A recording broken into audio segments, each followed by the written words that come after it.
atmósfera que crea el novelista, los escenarios, las tintas que elige y los tipos que maneja, dice él, forman su propia estética y solo con esa poética compromete su fidelidad. El artista, decía, puede conmover, como lo hizo Dostoyevsky ante Lenin. Él reconocía la necesidad, a mi juicio, de una sensibilidad política especial del artista, distinta a la de otros, ¿no? Específica del artista.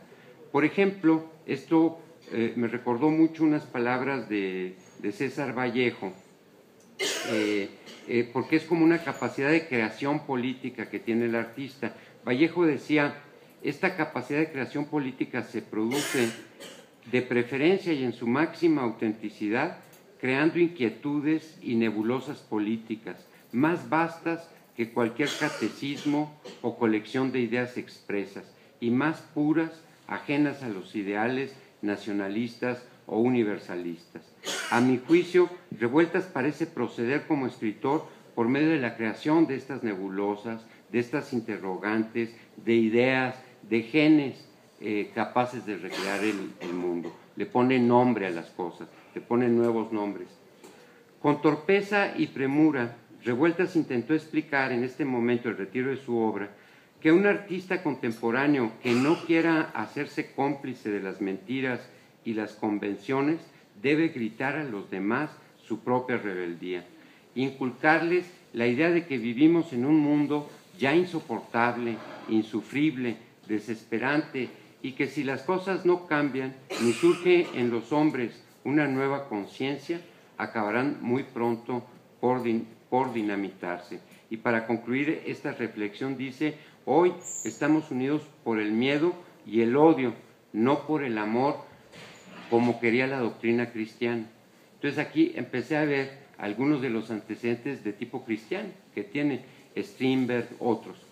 En la polémica, apenas si se escucha el reclamo del escritor que quiso retratar la condición humana sin reducirla a la crítica de un grupo comunista o sinarquista. Él dice que intenta conocer la vida con un método que, aunque tiene su origen en Hegel, desconoce la existencia de toda verdad absoluta. Este método rechaza erigir, que esto también me parece una idea muy interesante para su tiempo, erigir al progreso como la ley que conduce a la felicidad de los hombres y que gobierna la historia. Es decir, que no hay un ascenso, ¿no?, de las sociedades primitivas al capitalismo, más, no hay una ley del progreso, la historia es mucho más revuelta que eso. Digo, esto es para nosotros ya muy evidente, pero a la época todavía teníamos mucha confianza en la ciencia, en la técnica, en un progreso permanente. Revueltas no juzga el bien y el mal, que esta es otra cuestión de la concepción estética fundamental en Revueltas. No hay bien y mal. Objeta que una obra o su obra se califique como positiva o negativa.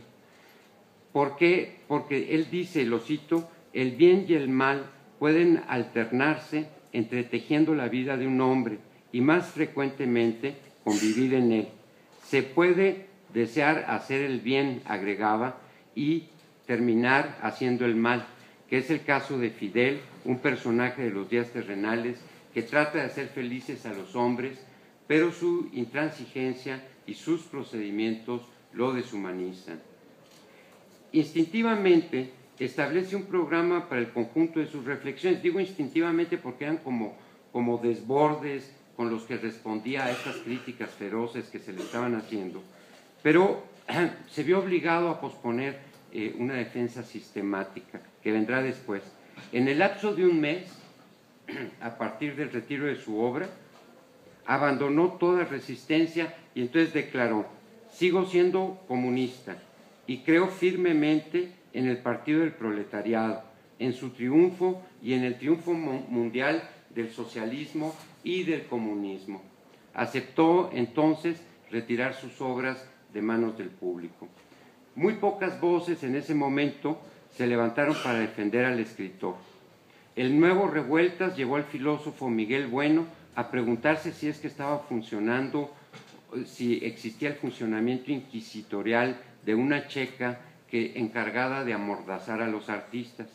Enrique Ramírez y Ramírez, este marxista, por su parte, lanzó en profundidad sus ataques. Para Revuelta señala: los hombres se inventan absolutos, Dios, justicia, libertad, amor, etcétera, porque necesitan un asidero para defenderse del infinito, porque tienen miedo de descubrir la inutilidad intrínseca del hombre.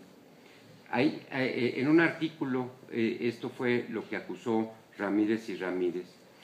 Esta acusación sin duda estaba fundada en el verdadero contenido de la novela, y Revuelta lo reconoce y solo agrega, con esa ironía cariñosa que tenía, decía, escribió en el margen del periódico del artículo de su enemigo, de su crítico, decía: ay, habría que sustituir el término inutilidad intrínseca, que es tan épatán, por el de gratuidad, que responde más a lo que se quiere decir. O sea, empeoró la acusación, porque de inútil a gratuito, bueno, pues había un paso, ¿no?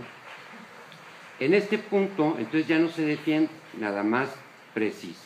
Ahí donde Ramírez y Ramírez consideraba haber encontrado terreno firme para justificar la condena de los días terrenales, el escritor reconoce este pesimismo que cala en lo más hondo de su obra. Anota, como les digo, esta confesión de parte en el margen del periódico que dejara libre el artículo de su acusador. La reflexión de Revueltas entonces se hace ortodoxa como resultado de la intervención amistosa de Lombardo Toledano y de Ramírez y Ramírez, solicitada por el escritor para abrir un diálogo. Los resultados de esta interlocución, claro, no era un diálogo quiere decir que yo cambio lo mío y tú cambias lo tuyo, es la dialógica, ¿no? No, aquí Revueltas es el único que cambia, entonces no es un diálogo, el cuerpo teórico que lo enfrenta permanece intocado y no se altera. Y el escritor, ante esto, va a llevar su autocrítica, yo diría casi al suicidio literario, por llamarlo de alguna forma. Hay que escuchar lo que dice y las conclusiones a las que llega. Dice, aceptando que las ideas centrales de los días terrenales son: el hombre como parte del mundo material es materia que se piensa a sí misma en forma enajenada, es la teoría del reflejo de Lenin. Que se piensa a sí misma en forma enajenada, es decir, como esclavo, como burgués o proletario, y que una vez desprovisto de esta condición comprenderá su carácter inútil y solitario. Él sigue diciendo: visto así el problema, la tarea de la revolución es dar al hombre conciencia de su desesperación, de su soledad e inutilidad. La revolución hace a los hombres libremente desdichados. Asume entonces que de una manera vergonzante contrabandeó a Sartre, el hombre es una pasión inútil, y a Heidegger, tratando de conciliarlos con el marxismo. Antes de su autocrítica, pues Revueltas conocía algunas influencias de Strindberg, de Dostoyevsky, pero admite que esos contenidos existencialistas se orientan a negar la materia, al agnosticismo, por tanto, confundiendo el mundo exterior con el puro pensamiento del hombre. En los días terrenales acepta: el hombre se impone un fin, el comunismo, para que cuando conquiste este fin reconozca que no tiene ninguno. De lo que se sigue en rigor que la lucha por el comunismo es inútil, idea que genera el engaño de la liberación del hombre bajo el capitalismo. Este supuesto texto subyacente a la novela, ahora a sus propios ojos, solo servirá a las fuerzas reaccionarias. Sus razonamientos lo empujan a renegar de su obra. No deja la autocrítica en lo puramente formal. La dirige contra estas características fundamentales de su obra artística, las que invalidan a su juicio cualquier acierto, y acaba calificando su trabajo como pura pornografía espiritual, desmoralizante y negativa. Luego de hacer esto público, fue readmitido al Partido Comunista en 1956. En numerosos ensayos, Revueltas va a desarrollar estos principios, que son los que obedecen al realismo estético socialista, pero va a introducir una mosquita negra en ese panorama, que es la estética de la fealdad. O sea, en el bellísimo panorama del realismo, como Rilke, lo feo y lo bello se completan. Dice él: si el método estético y la obra de arte se redujeran al conocimiento exclusivo de la belleza y a su sola creación carecerían de movimiento, y a su vez convertirían a su objeto en un objeto inmóvil, muerto desde antes de nacer. En suma, la belleza y la fealdad, la bondad y la maldad, etcétera, constituyen el objeto en movimiento de la estética, es decir, siempre logra hacer surgir su lado oscuro. no podía omitirlo, ¿no?